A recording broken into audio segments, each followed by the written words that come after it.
Hi guys! Welcome to my vlog!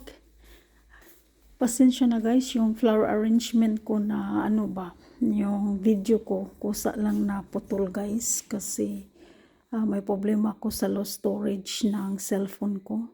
So dito ko pala nilagay yung flower arrangement ko guys. Ayan. So dalawang flower vase ang inaano ko. Nilagyan ko ng bulaklak. Ayan na guys, oh.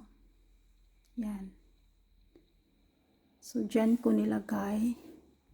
Tapos, may picture ng asawa ko at saka yung family niya. Ayan. So, may kandila din. So, dyan ko nilagay guys. Ayan. Nakasave ako.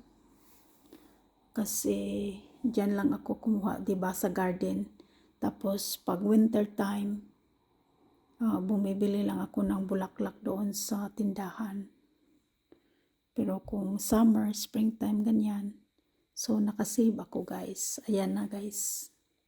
So, maraming salamat sa lahat ng sumusuporta.